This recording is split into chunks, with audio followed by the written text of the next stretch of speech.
This spring, as the snows melt in the high Himalayan mountains between India, China, and even Pakistan, the long-standing threat of crisis, or even war, looms. Even those of us who follow global news may not be aware just how dangerous this region has become, how regional dynamics have changed over the past several years. This part of Southern Asia is the world's only region where 3 nuclear armed states contest and frequently violent borders, and where 2 armed states, India and Pakistan, have launched airstrikes on each other's territories. All 3 of these powers are invested heavily in their armed forces, deepening their border defenses and expanding their nuclear arsenals and delivery systems. Although we hope these investments will enhance deterrence and encourage resistance, we wonder whether the opposite would be likely to be what's happening. And one question we asked as a group, what should Washington be doing in response? Dr. Dan Markey has been with us twice before in the last year or so, once covering China's westward ambitions and later on Pakistan.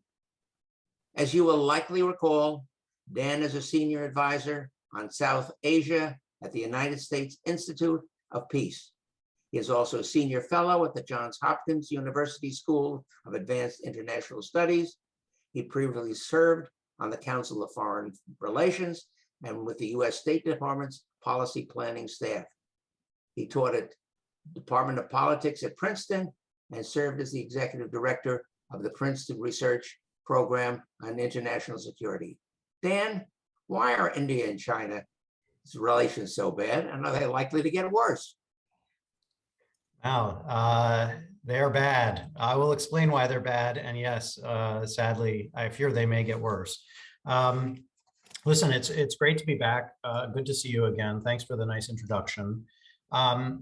What you mentioned in that brief kind of characterization and overview of the state of affairs between India and China is really where I want to focus the bulk of my remarks today. What I thought might be useful for starters is to throw up a map, just a Google map that all of you would be able to access yourselves very easily, but I've doctored it a little bit just to point out some areas of interest. So hopefully right now, I've just tried to share my screen. I hope you can see this. Mal, let me know if people can't, but what you should be seeing right now is most of, or much of the world, including continental Eurasia. If you can see my pointer, circling Russia up here, obviously in the news quite a lot, Central Asia here. And then I put a whole bunch of little markers, and those are where I want to focus because those are along the border between India and China, and actually Pakistan as well. So let me zoom in a bit here and get a little closer. Okay. So now we're beginning to see the area of most contested between India and China. And what you'll see, hopefully you can again see my pointer, is all along this area, this kind of east-west that goes a bit northward, is basically the southern boundary of what we consider to be China's province of Tibet. Which historically, at least for a time, was an independent or autonomous area. And then a little bit further north, if I scroll up here, we see Xinjiang, which is in the news quite a lot. Now also a western province of China, which of course borders countries of Central Asia like Kyrgyzstan or Tajikistan, and up here, Kazakhstan. So I just want to kind of make sure you know roughly where we are in the world and get a better sense before we zoom in anymore. There are, as I say, these markers. Hopefully you can see a bunch of little yellow starred pins. And there are a number of them up in this area here. And this is along the contested border between India and China near Kashmir, which I imagine all the listeners have at least heard a fair amount about. over the years, obviously itself a contested territory, mainly between India and Pakistan over here, but also has a number of contested points between India and China, areas that are controlled by India but claimed by China, or areas controlled by China but claimed by India. If we go further down along this border, we see that, of course, there's Nepal here that kind of serves, in a sense, as a buffer between Tibet, China, and Tibet and India, and Bhutan as well, small mountain kingdom, also a bit of a buffer state. But there are also places right here where India and China and Bhutan kind of come together in what's called a trijuncture, where there have been a number of conflicts in recent years as well between Indian and Chinese troops. And it's a particularly interesting area because if you look, Bangladesh is down below to the south of this tiny little area.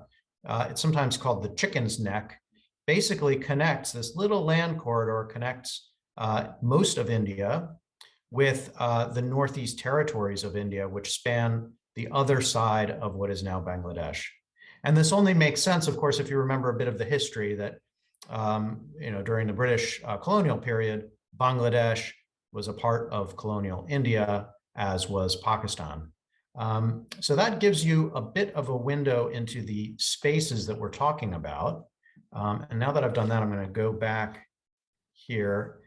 So these are the areas, particularly, let me zoom in still further, along the border, again, between India, contested border between India and China, which saw, for the first time in 4 decades, bloody violence in the summer of 2020. And that's really where I want to direct your attention. So right here is called the Galwan Valley.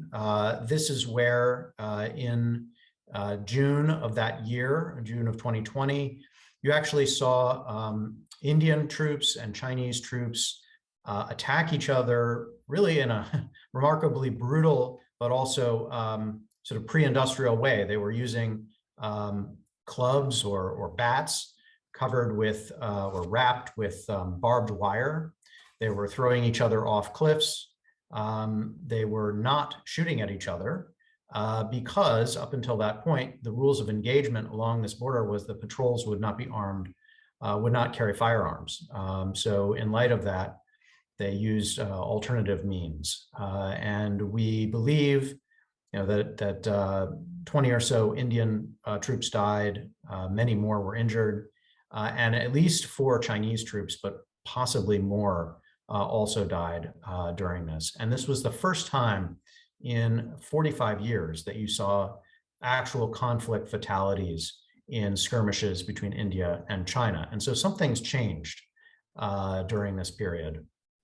Let me also say that although the 2 forces broke contact in that area, that is, they moved back from staring eyeball to eyeball with each other right there, at a number of these other points, which I've also highlighted, the Pangongso Lake area, up here, Gogra, Depsang Plains, over the subsequent months, you saw considerable numbers. It seems 50,000 or so on either side, troops being mobilized by both the Indians and the Chinese, including heavy forces, tanks, artillery, missiles, being brought right up to the border. And in some cases, you saw images, if you go back and Google some of this, you can see pictures of Indian and Chinese tanks, within eyesight of one another on these high Himalayan plains. That's another thing to keep in mind as we look at this. I think I can do a satellite image.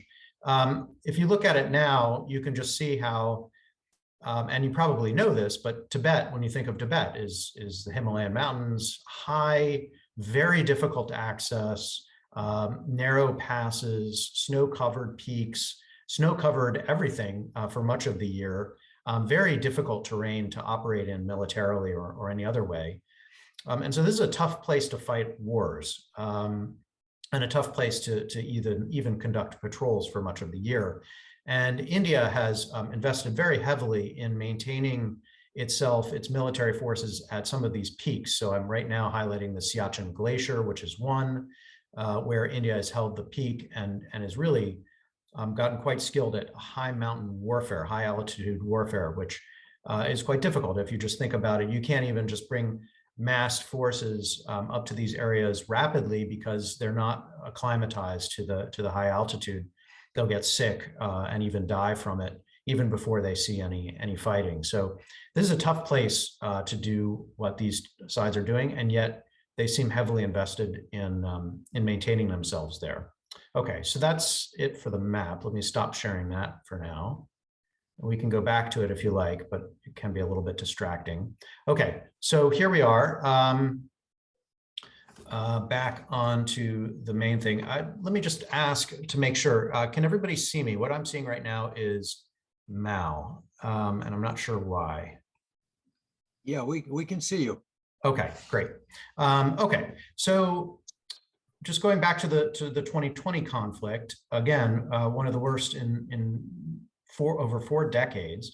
But the United States, and Mao asked, what more can the United States do about this? The United States did get involved, but indirectly.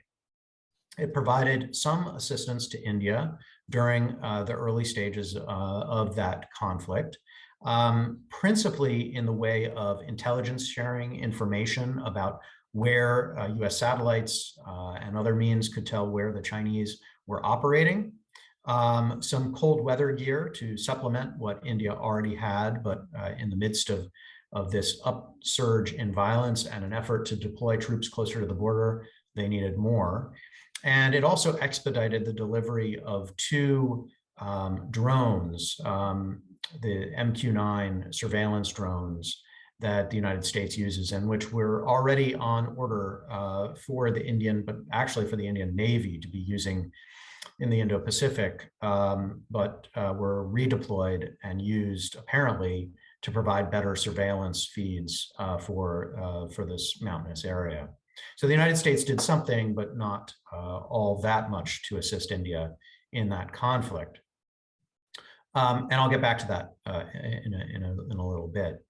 But let me step back now and just give a little bit of context to all of this, because the history doesn't start in 2020, and it's hard to know exactly where to place the starting point for this history. But I think a reasonable spot is at the outset of independent India and independent China. So in 1947 and 1949, India and China emerged from a period of colonial rule or outside dominance or civil war in the case of the Chinese, and inherited what was actually a very ill-defined border between them.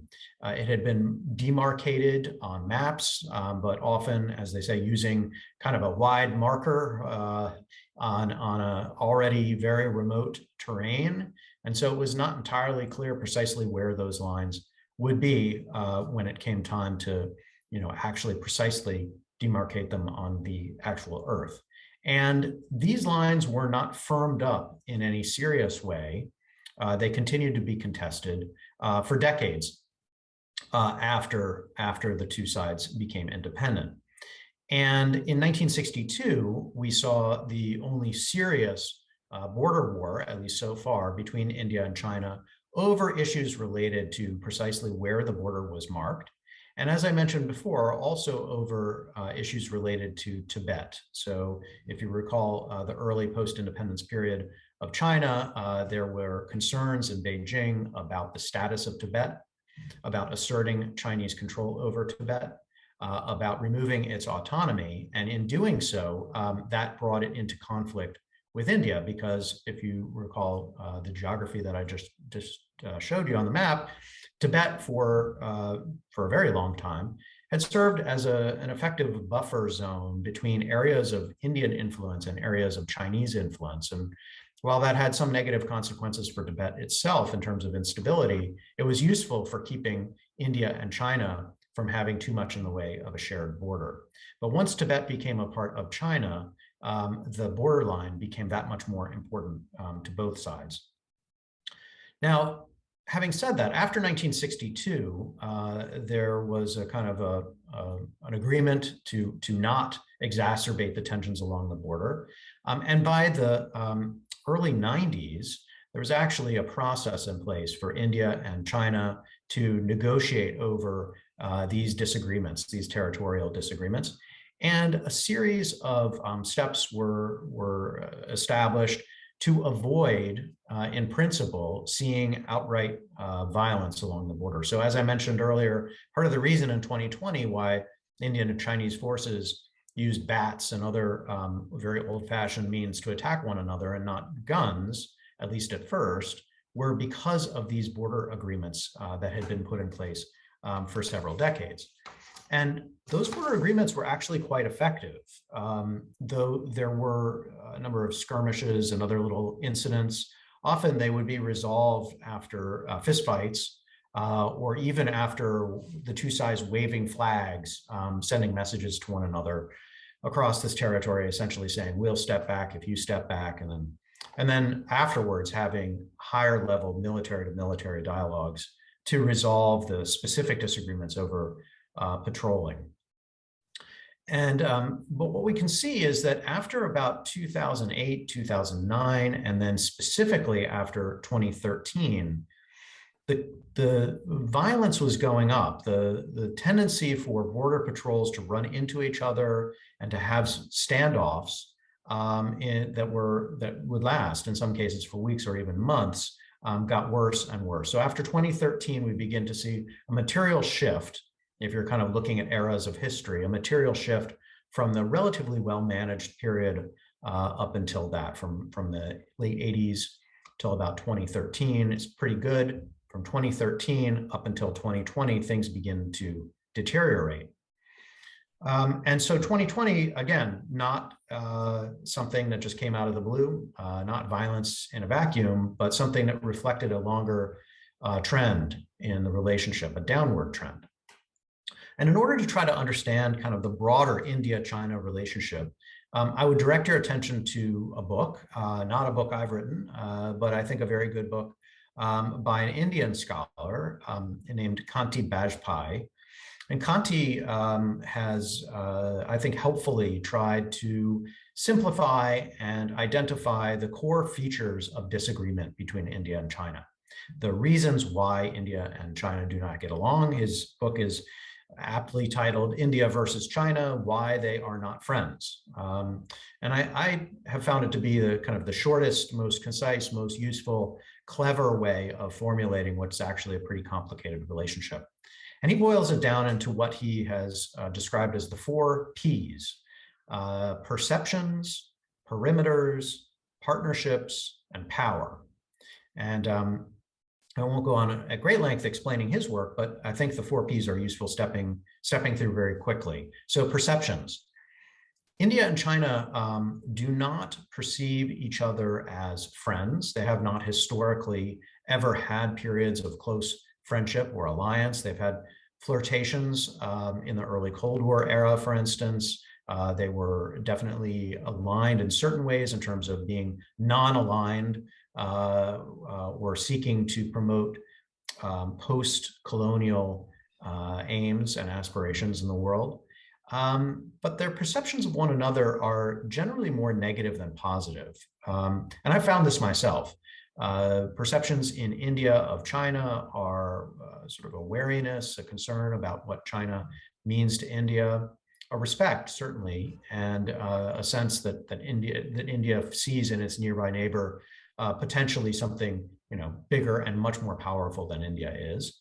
In China, it's almost the reverse. It's a dismissiveness of India, a recognition of India as a great and ancient civilization in a sense, but not as a particularly effective modern state. And Chinese tend not to travel to India very frequently. It's not on the regular spots in the world where Chinese tourists flock. And there's some sense of India as being backwards, dirty. A lot of the kind of the tropes about India are and stereotypes about India held pretty strongly in China. So that's perceptions, which doesn't lend itself to a very positive relationship sort of at the people-to-people level between India and China. Perimeters is mainly what we've just been talking about. That is the border lines and the disagreements over borders between India and China. The main ones being these land borders that I've already pointed out, with a kind of a northern segment that is near Kashmir, a western segment sort of to the south of that, getting closer to Nepal, and an eastern segment, which has also seen some skirmishing to the east of Nepal. So all along there, differences over precisely where to draw the lines between India and China. Partnerships, being the third P, suggests that India and China have frequently had different partners in the world. That is, they've aligned themselves with other states that have actually been at odds with each other. So throughout much of the Cold War, India had a good working relationship with the Soviet Union. This was especially true in the period after China and the Soviet Union broke apart, the Sino-Soviet split. And so India was getting along with what China perceived as one of its major adversaries. Similarly, China has long gotten along well with Pakistan, clearly one of India's major adversaries and a hostile neighbor. And so in doing that, in choosing their partners, they've often chosen opposite partners. Rarely have they been good friends with the same other outside players. And the last P is power. There's a huge, as I mentioned before, a huge asymmetry of power between India and China. And this in itself, meaning China being vastly wealthier, especially in recent years, and in many ways vastly more capable technologically and even militarily, though we could talk about that if you like, in many ways that matter. And so that power asymmetry is something that leads to a sense of insecurity in India. Okay, what Kanti Bajpai points out in all of this, after going through these four Ps, is that India has a long way to catch up with China, to be able to compete on its own against China, and has also a long way to go if it wishes to resolve its disputes and differences with China.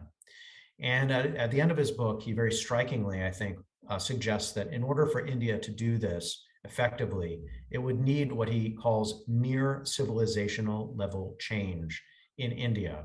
That is, so much would have to change about the way that India governs itself at home, the way its industries work, the way its educational system works, the way that so many other aspects, public health, rule of law, and so on, to be able to be the efficient and fast-growing economy and capable international player that China has become would require massive, and frankly, I don't think he perceives that those changes are underway. Okay, now my point in all of this, and hopefully not too much of a detour here, is both to explain the nature of the India-China long-standing conflict, but also to explain that despite India's many advantages and many strengths, and of course its massive population, something over 1.3 billion and growing, and soon to overtake China as the world's largest or most populous country. Despite all of these advantages, India has a huge asymmetry and is very vulnerable with respect to Chinese power. And this is true for hard military power as well as economic power. And what we see is that China has lots of cards to play in this relationship. Every time India and China may go toe-to-toe, say on a border issue or a diplomatic dispute, China has many more cards to play. So if India attempts to escalate, China can match it and maybe even in most cases outdo it. Examples of this would be India has over the past decade or so beefed up its border patrols along these very remote areas facing China. And it has also invested in military infrastructure, roads, airstrips, bunkers, and other places where troops can stay for considerable periods of time. And as India has done that, China has done the same. And in fact, in certain parts of the border, China has done much more. Massive road building projects, considerable efforts to sort of consolidate an ability to move forces along the kind of Tibetan plateau, all east-west very rapidly, and then to project military power at various points along the contested border with India, even simultaneously. So India may be investing, but China is also investing, and it's hard to say that India is gaining an advantage from that. Another example would be economic pressure. So in 2020, as a part of as India's response to this violence along the border and India's sense that China had started the fight, and we can discuss that as well. But India certainly believed that Chinese forces were picking fights and probing and pushing their patrols into what India considered to be its territory. As that was happening, one of India's responses was to respond economically. And the economic response looked like things like banning Chinese apps from Indian cell phones. So there were a number of very popular Chinese applications like TikTok and other things that the Indian government simply announced that there would be an outright ban on these applications, which meant a direct loss of income for certain Chinese companies and basically ruled Chinese companies out of investments in the Indian market that they would have otherwise made. So India could do that. It also specified that there were certain sectors of the Indian economy, sensitive sectors, particularly telecommunications, other hard infrastructure, including ports and so on, where Chinese companies would not be welcome to bid on outstanding projects. And these are the kinds of things that India can do. It was certainly sending a message to the Chinese to back off. But the Chinese can play economic games as well. And so the Chinese reaction to all of this very quickly could have been to curtail the flow of certain items into India, things that India would really want. Things like the precursor chemicals and supplies necessary to feed India's enormous pharmaceutical industry. Something like 70% of the materials that go into the drugs that India manufactures, which is really an important part of the Indian economy, come from China initially. So if China were to begin to constrain supplies of these precursors, then Indian industry would suffer considerably. And you can see that there are many other areas where China has resources, and during COVID especially, PPE, oxygen, a variety of other materials that India really needed were all coming from China. And had China really wanted to put the screws to India, it could have done more in all of these areas. So my point is that wherever India pushes China, China can conceivably push back and possibly push back harder, which means that any push by India could be counterproductive in terms of actually achieving its aims. So alone, India is in a really tough spot in dealing with China. And that's the main reason why India has reached out to other major international players, and especially the United States, to work more closely with the United States because they perceive that alone, India can't really match Chinese power. Now, another important point, the United States is not India's only powerful external partner or balancer of China.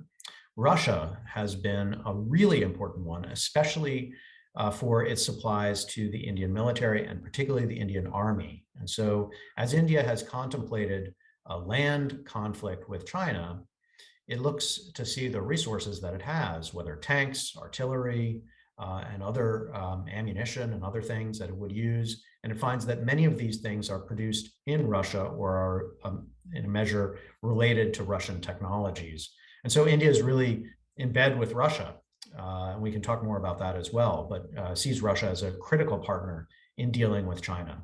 There are other partners as well, Israel and France being two increasingly important ones that India sees as useful as it contemplates a future of conflict and competition with China. Now, there's another additional point here that's really important to make, which is that just because India and the United States are aligned in their views of China does not mean that they see China as threatening for the same reasons. And it doesn't mean that India and the United States are aligned with each other on everything else. And I think that for American audiences, these are really important points to make because they get at what's actually driving India and where India and the United States actually don't really see eye to eye. So compared to the United States, India's concerns about China have very little to do with what you might call global governance, how the world is governed, or things like how the United Nations works, other multilateral major institutions around the world, like the World Bank or the IMF. India is less convinced that these types of institutions have served its purposes historically, and also less convinced that China is as much of a threat to them, at least less convinced than the United States has been.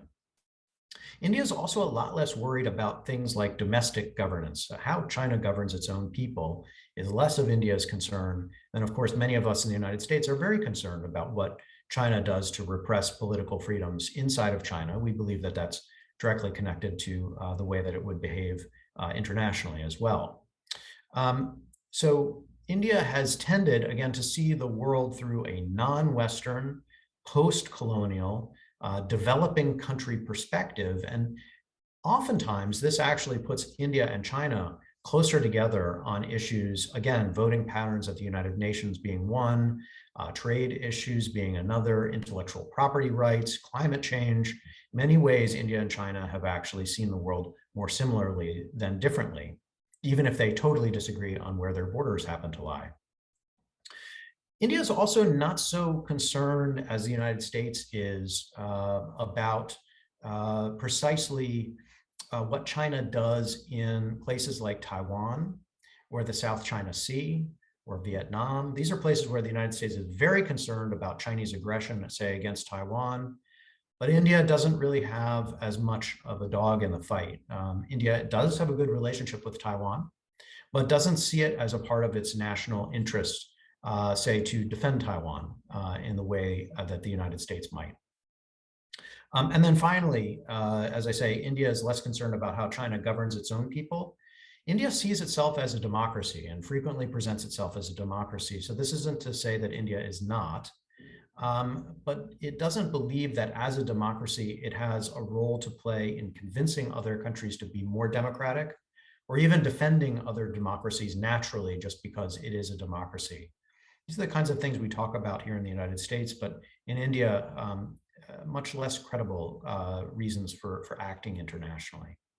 Okay, so that's kind of in a nutshell where the United States and India may or may not agree or disagree. Let me get back to the border issue and speed up a little bit, because I want to present the update of what's happened. You know, I started in June of 2020. If we get back to the border issue, in the months since then, now years even, there have been 15 rounds of military talks between India and China.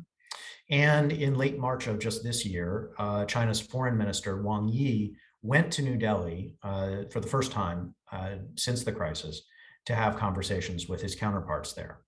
And the state of play between India and China really depends on whether you take a look at it through the sort of optimistic or pessimistic lens, glass half full, glass half empty.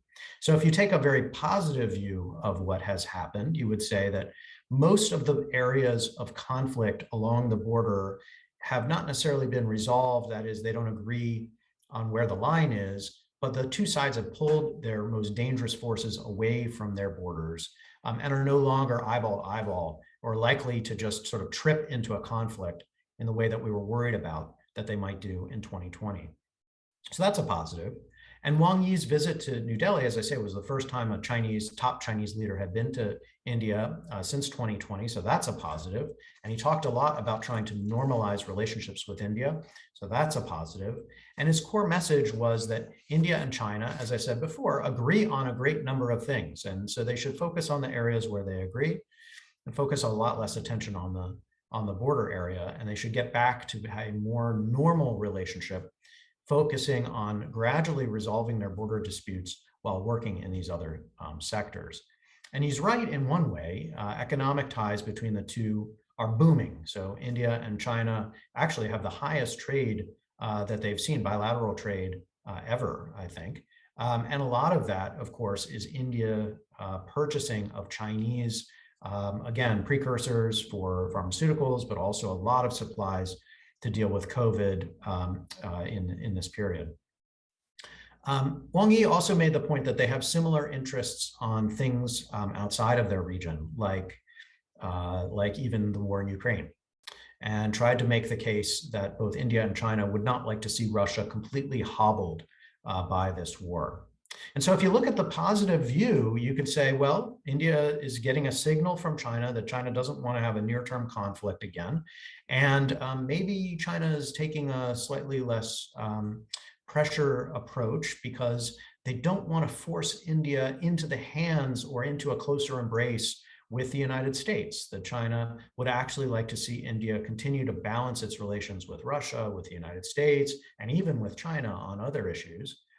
And that that China has finally reached the kind of conclusion, maybe belatedly, that by putting a lot of pressure on India was actually counterproductive for China as well, because it was forcing India and the US to cooperate more closely. Okay, so that's the positive view. A negative view is one in which you would say, well, they've had 15 rounds of military talks over months and months, and they still don't agree on the border, and they're still not back to where they were before 2020 in terms of both sides being confident and comfortable where they've drawn the border. That Wang Yi's visit to New Delhi was actually kind of a frosty one. A lot of the optics were pretty negative. He seemed to get a cold shoulder.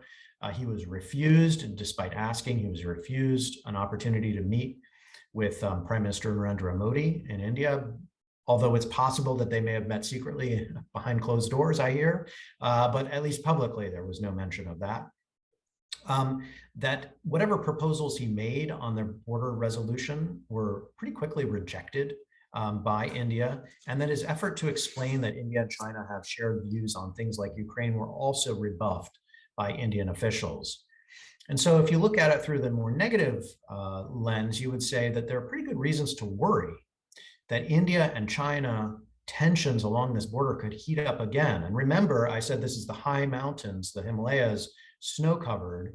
If they are to heat up again, it's likely to happen in the late spring and summertime when most of the snows have melted, where it's easier to bring forces and where they're spending less time just keeping themselves warm. And so there's a fear, I think, in certain circles that over the next several months will be another period of danger in the India-China relationship. And that's where I'm going to wrap up, because this is this sense of a fear of impending crisis and looming crisis that for the foreseeable future between India and China is a piece of a report that we'll be releasing here at the U.S. Institute of Peace on May 17th. It's a report that's something that's been in the works for months. I'm a co-chair of the group that we convened, a group of experts, about 15 experts from a variety of different institutions. I won't go on at length about the report, but one of the things that this expert group agreed on is that the threat of an India-China conflict is real, but that it becomes particularly worrisome when you think about the long-standing problem that India has with Pakistan, which I haven't talked about a lot today, but which you saw on the map is right there in a similar area. And the challenge of dealing potentially with multiple overlapping crises simultaneously. And from India's perspective, this would look like a two-front war or a two-front crisis, where India was facing a China threat and a Pakistan threat at the same time, and would have to deal with that complexity. And the problem could come about potentially as a result of China taking advantage of a crisis between India and Pakistan, say another terrorist attack by a Pakistan based group inside of India, or it could be Pakistan taking advantage of a border dispute between India and China. They could collude, that is, China and Pakistan could actively collude with one another, or there could be an accident. And I'll leave it on this note. This is one of the greatest fears. You know, just a few months ago, there was an Indian missile, fortunately not armed, but which was launched from Indian territory and landed inside of Pakistani territory. And it happened completely out of the blue. No one saw it coming. The Pakistanis noticed it after the fact. The Indians informed the Pakistanis of it after the fact. But this is, and it turns out that this seems to have been the result of human error. That is, somebody pushed the wrong button or the functional equivalent, and this missile went off into Pakistani airspace. Now, you can imagine that all of the complexities associated with bringing forces to the border, all of the possibilities for something going wrong, all of the potential for escalation. And as Mal pointed out at the outset, the fact that all three countries, India, China, and Pakistan, are nuclear armed, means that as you escalate from the use of barbed wire coated bats to conventional military forces, to artillery, to missiles, to potentially airstrikes, all along the way, you have the potential that that escalation will be difficult to roll back. And there is a fear, certainly here within this expert group that we convened, that you could cross the nuclear threshold and that you could see a nuclearized conflict in the region. So with that happy note, I will close and open to your questions. Thanks again. It's a pleasure to join with you. And a terrific coverage, and the starting off with the geography helped me a lot, and I hope our members. This nationalism across the South Asia makes disputes easier to escalate than to resolve.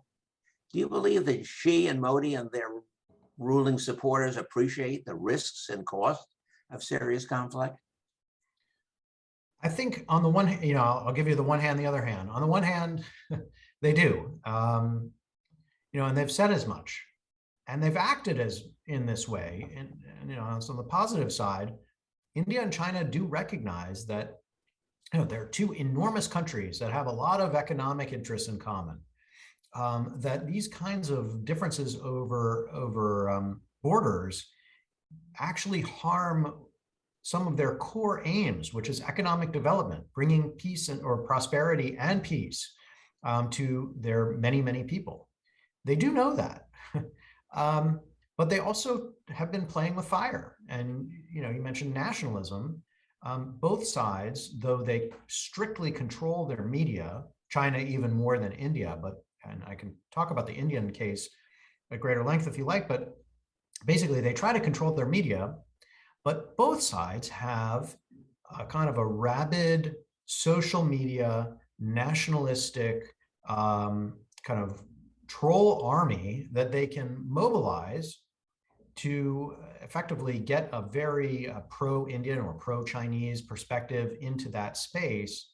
The challenge is rolling that back in the midst of a crisis. And particularly for Modi, who is democratically elected, there are all kinds of domestic political reasons why, say, in the midst of a crisis that happens to overlap with an upcoming state election, that he would not want to look weak for his own people.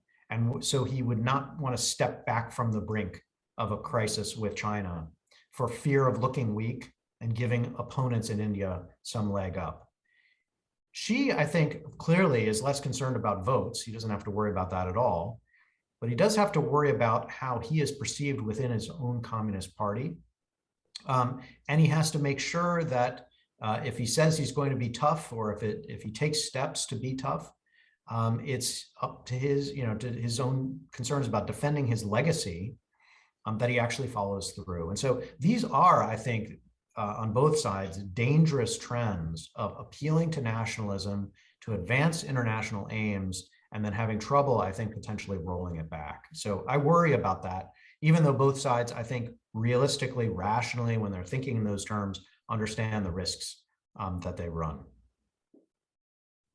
We have a couple of audience questions, one of which really has to do with the fact that as the broader area, even beyond India, China expands, and the China and India involved, the Quad Alliance and other kinds of activities, does that change the relationship with India and China?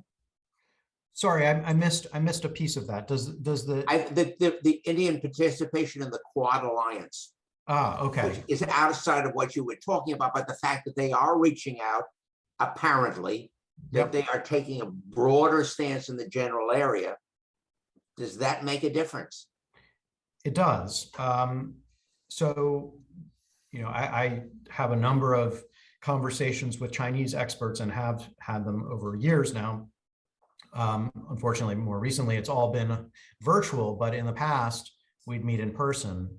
And then when the Quad started getting going, now the Quad has a long history now, it really kind of dates back to 2004, 2005, and then 2007 was when it really got going. took a kind of a hiatus for about a decade and then came back again, 2017, 2018, and now really seems to be gaining speed. The Quad has always been most effective at raising Chinese concerns about what they describe as a Asian NATO, and the development of an American-led alliance system that they perceive is clearly directed against China. And so from the very outset, the Chinese have taken steps to, first of all, ask lots of questions. What is this Quad? What is it going to do? And then secondly, to attempt to put pressure on each of the members of the Quad to construct it in ways that are less clearly anti-China. And so, early on, their pressure was on Australia. And one of the reasons why the Quad took a while getting off the ground is the Australians felt the pressure and basically dropped out and were not interested in pursuing the Quad. Similarly, the Chinese put pressure on India. India also didn't want the Quad to look just like an anti-China alliance. So it stepped back from that.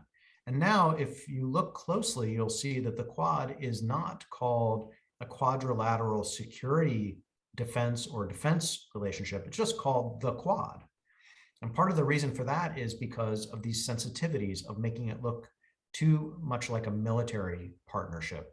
So all of that suggests that India is concerned about how China perceives the Quad, recognize that if China gets very upset about the Quad, that'll make it harder for India. And so everybody has agreed right now, that is the Indians, the Japanese, the US, and the Australians, to make it more of a non-military oriented partnership. And so their latest focus for the Quad from their last meeting was on vaccine diplomacy. So they're not talking so much about security partnership in the Indo-Pacific. They're talking about delivery of 1 billion doses of COVID vaccines in the region. And that is intentional because their aim is to simultaneously show that they are working together, but also suggest that they're not principally a military partnership or alliance aimed at China. So hopefully that answers the question, but obviously there are deep concerns both in China and in these other countries about not looking too much anti-China. One of our members, long-term members, asked really two different questions. One, do India and Pakistan have similar policies as far as the policy of non-aligning themselves with the US? And the other question really is about your book. No Exit from Pakistan is currently being quoted in Pakistan as evidence of US interference in bringing about regime change in Pakistan. Right. So although we didn't start out thinking about the Pakistani play of this is a theme that is emerging a little bit. Of course, yeah. So let me answer the second one first because that's easy. So the questioner is absolutely right. My book, which came out in 2013, so it's not a new book, somehow has been used to suggest that the US government is responsible for the removal of the Prime Minister of Pakistan, which happened over the past few months. And this has been done through Pakistani social media, through chat groups and WhatsApp groups and so on. I've received numerous concerned questions from Pakistani friends and colleagues about what did I actually write in my book. And so recently, as a result of this, I released my own statement on Twitter and LinkedIn that I hoped would get picked up widely, which is effectively the quotes that are attributed in my book are complete fabrications. And so I've urged people to just buy the book, please, or get it at a library, read it, and search for the quotes that are attributed to me. You will not find them. They don't exist. They're just complete fakes. And this is worrisome. I mean, not just for me, but it's worrisome for what it says about the state of disinformation in the world today. That let me make a side observation. My book sold almost no copies for the past 7 years, is my guess. I mean, I stopped checking. My book catapulted to the top of the list on Amazon in the United States, the top selling international relations title selling more than Clausewitz on war, which is a perennial seller for schools around the country, for universities. Still not a bestseller, but by my measures, a bestseller, purely on the basis of this conspiracy theory about what had been written in my book. So, you know, I may make a few dollars out of this conspiracy, not a lot, I assure you.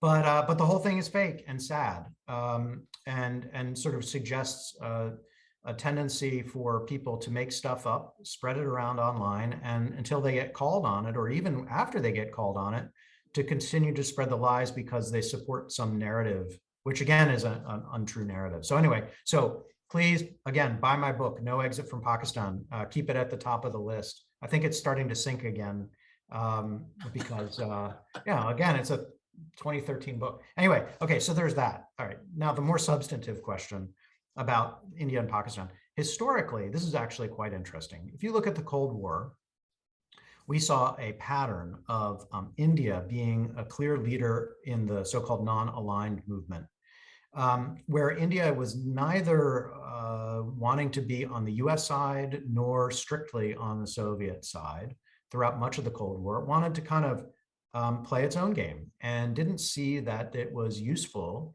for a huge, developing, actually quite poor country like India to throw itself, get used by one or the other side in a Cold War that was really not, at least by Indian leader calculations, of their concern.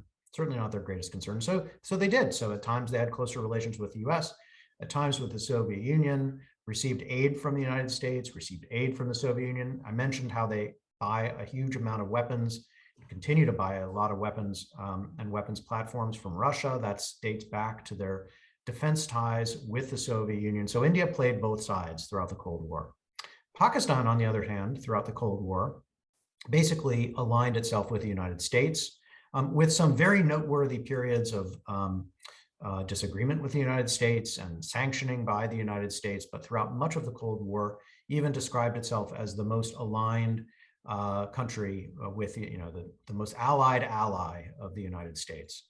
So Pakistan took a very different approach throughout the Cold War to the nature of that conflict. And of course, the high point of that, or the most indicative point of that, was the Afghanistan war in the 80s, sorry, when the Pakistanis worked very closely with the United States to support the Mujahideen in Afghanistan to fight the Soviet Union and to basically knock them out from occupying that country.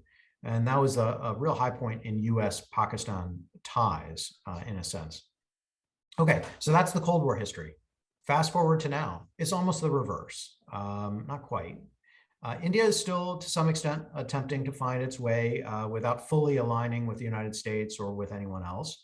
But if anything, it's slid closer and closer to, it's tilted toward the United States, in part because, as I mentioned, it's concerned about the rise of China, and in part because it sees that the long-term prospects for partnership with Russia are not so great. Pakistan, on the other hand, has found that the relationship with the United States is so deteriorated that it's looking for other partners. And now, of course, Russia is not such a great partner, but China is a viable alternative. And so Pakistan has found itself getting closer and closer to China as its relationship with the United States has gotten worse and worse. So in a way, what we're seeing is a reversal of Cold War patterns, with where then India and Soviet Union had good defense ties and US and Pakistan had good defense ties. Now India and the US have good defense ties, and Pakistan and China have good defense ties. We'll see how this plays out. Pakistan is in a moment of severe political turmoil. Part of that explains why crazy conspiracy theorists are citing fake quotes from my book. So we'll see. Pakistan hasn't hit rock bottom yet. And we'll see where it goes from there. I think if Pakistan were smart, it would continue to try to maintain a decent relationship with the United States and with China and play a little bit more of that balancing game going forward. One of the things Dan, that's I've kind of got fascinating. a question. Go ahead, Tom. Oh, okay. Yeah, sorry to interrupt. No. Dan, looking back at the border incidents back in 2020. Tyler, put yourself on video, please. Okay. Okay. We like seeing Sure. the lake. Yeah, right. Looking back at the border incidents in 2020, what was Xi's real strategic objective? I mean, was he looking to chew up a few miles of border territory, which would theoretically put him in better condition going forward in a military conflict, or what? I mean, the whole effort seems to me to be kind of silly. That is a fantastic question. And I have no good answer for you. And that's one of the things that's so baffling for those of us, you know, basically everyone who inhabit a world in which President Xi's motivations are basically opaque to us. That's part of the challenge of, you know, why we're uncomfortable with seeing a China that is so completely undemocratic, so unaccountable to its people. It doesn't have to explain itself when it takes actions like these. It doesn't have to explain what it was trying to do or why things didn't go as planned. There are a lot of efforts to surmise or kind of identify some answer to what the Chinese were attempting to do on the basis of how it happened. The Chinese official line, I should be clear, is that they didn't do anything, that it was the Indians who encroached on Chinese areas and who were themselves more aggressive and were engaged in building permanent facilities in areas that the Chinese felt they had agreements or kind of, in a sense, informal agreements not to do so. I don't think that the US government, I mean, which, you know, looking from the outside, not exactly objective, but attempting to make sense of this, people I've talked to within the US government do not believe that the Chinese view is correct. They believe that actually it was the Chinese who in multiple places along that contested border pressed forward with patrols that caught the Indians by surprise, caught the world by surprise. And then, but the why and the timing are still unknown. And so we can guess, we can do what you said, which is sort of a tactical set of reasons.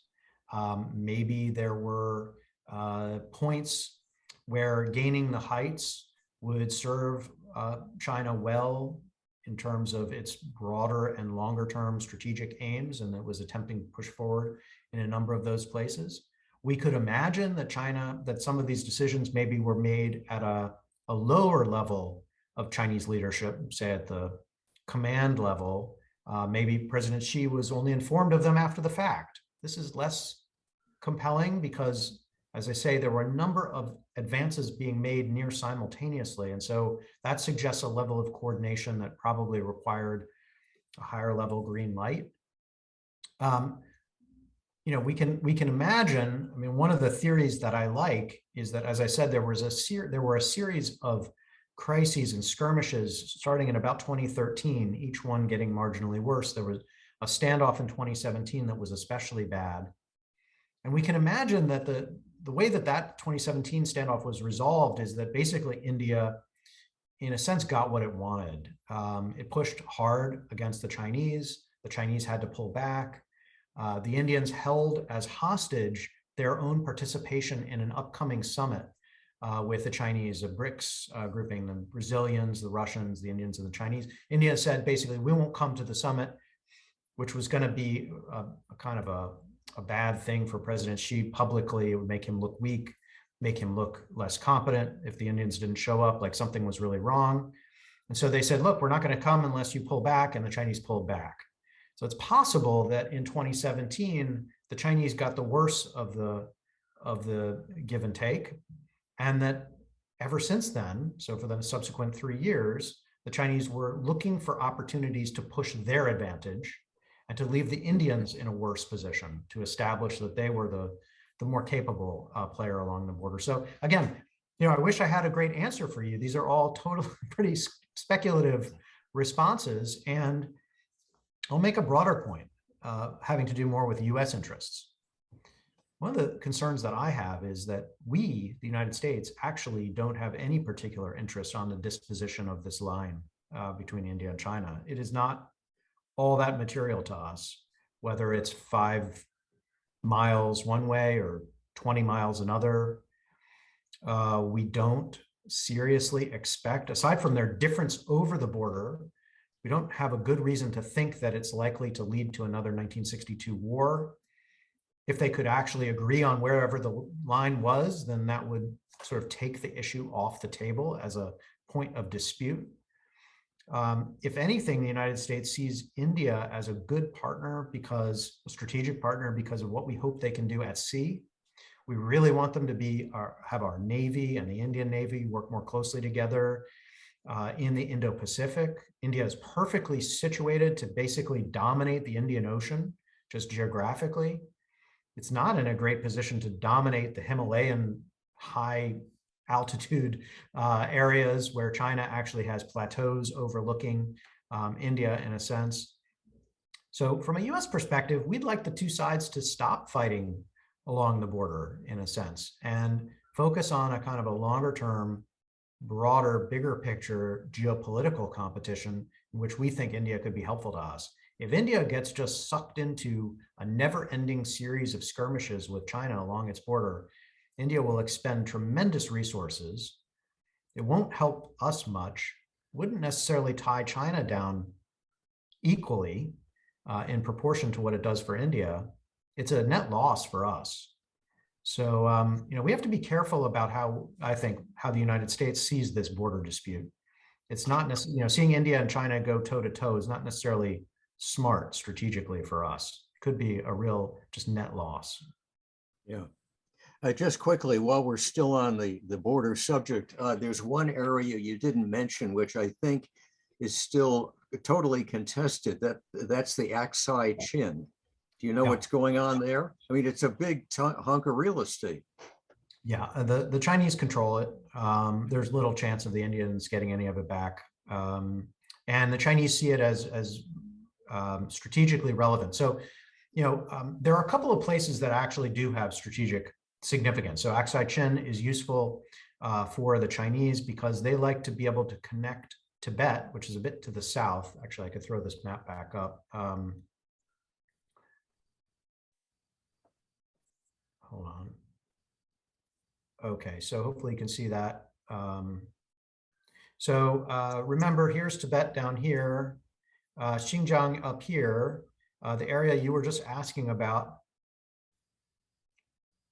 is in here, in between the two. And for the Chinese, they basically, this yellow line is a road, and it's a sort of a north-south road, and it's a major road. And the Chinese would like to be able to use that road to connect Tibet in the south with Xinjiang and its northern and western borders. And so Aksai Chin actually is strategically relevant to the Chinese. Kind of in a way like what I was describing down here in India with this chicken's neck area, where India gets very nervous when the Chinese do things along this border because it fears that some forces could cut that chicken neck and disconnect this part of India, the northeast, from the rest of India. And so that would be very worrisome from India's perspective. So there are some areas that are actually kind of materially relevant, strategically relevant as they consider their national sovereignty and territorial control. But a lot of this is fighting over very high, very remote, and not terribly important pieces of real estate. Right. Thank you. Dan, challenges like this seem to find further and further links beyond what we originally decided to talk. And one of the questions that comes from the audience really starts with the notion that who would have thought that the European Union and all of its allies would have come together over a small country. And now the question becomes, what would be the impact of China's move on Taiwan be relative to this India-China Quad set of activities? Is that likely to have a pressure point? Are we playing not even They say it's not checkers, it's chess. This is 4-dimensional chess or 6-dimensional chess, whatever that is. Yeah, it's really hard, it's very difficult to wrap your mind around these kinds of challenges because, rather than thinking about which dimension or whatever, just think about it. Maybe I'm a little simplistic here, but just how many players in each one of these strategic games, and yes, the interactive effects in terms of the decisions that they make. And so, it is no longer, not that the Cold War was ever simple. There were complexities there as well. But from a US perspective, you could often put things through a lens, again, sometimes maybe distorted, but a lens of Soviet versus US global competition. I think our tendency over the past 5 to 10 years now has been to think about the world maybe in terms of a US-China competition. Many of us have kind of gotten familiar with that. But Russia's war in Ukraine obviously upsets that.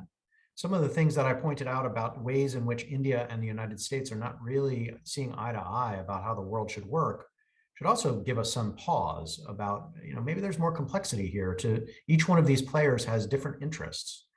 And then the point about the Europeans coming together in response to Russia's invasion of Ukraine, our response, Ukraine's own response, clearly identify both that war, conventional war, even potentially use of nuclear weapons, because Putin has indirectly threatened that as well, is possible in 2022, is possible in Europe. If it's possible in Europe, it is frighteningly possible in Asia, whether in the context of the India-China competition, as I pointed out, or yes, many of us are worried also about Taiwan. Frankly, I was more worried about China's potential invasion of Taiwan before Ukraine started to put up such a fight. I think that if Ukraine had collapsed very rapidly, that would have sent a very dangerous message to the world, and maybe would have made President Xi even more inclined to take the tremendous risk that he would run by attacking Taiwan. I think that now, watching Ukraine, one of the critical lessons that China would have had to have learned was that if they're going to do an invasion of Taiwan, they better do it altogether differently from how Russia has behaved. And maybe that's a good thing. I mean, maybe that's a silver lining in this. We'll see. Sadly, as I pointed out, China has a lot of other points of leverage, not just with India, but also with Taiwan. China has a lot of tools of influence and coercion that it can bring to bear. It doesn't have to invade. It can use other tools as well. So I would think that maybe if Xi is smart, and I think he's reasonably smart, he would take a step back and try something else going forward. Dan, this complexity could spin the mind in some pretty incredible ways. But many thanks to you for this insightful and effective discussion. China, India is very important foreign policy subject. And as usual, you've done a great job of conveying to us a timely and complex subject. I know I learned a great deal, and I suspect our members have done as well. I want to thank you for your participation. I want to thank Tyler, Don Shields, Peter Russell, who are on the committee who try to put these programs together for their work. We obviously need to thank Joan, Carrie, the staff of the library who consistently assist us with all kinds of help to getting this print. And we want to thank our members who over this past spring have joined us, have participated with us, and supported us. On Monday, this 12th of September, we will be beginning our 7-series fall program.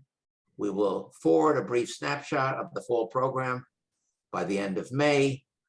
Please stay safe, stay well, and thank you all for a wonderful spring series. Joan, back to you. Yes, and I do want to say something. First of all, it is a very complex situation, and this China-India situation. And thank you so much, Daniel, for sort of clearing up some of the questions I had in my mind. It was very easy to understand you. And you took us forward in a very logical manner, and I really appreciate that. Thank you. I really thank you so much. This was an excellent lecture. So thank you. And to Tyler and Mal and to Don and Peter, I just want to thank you all for putting this series together for the Chappaqua Library. It has been a starring role in our lineup of programs this year. And we've gotten a consistently huge audience for every one of them. And I thank you, and I thank everybody for participating in this great series.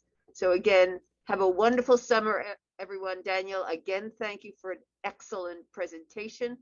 And Mal, Don, Tyler, and Peter, thank you again. Have a wonderful summer, everyone, and stay safe.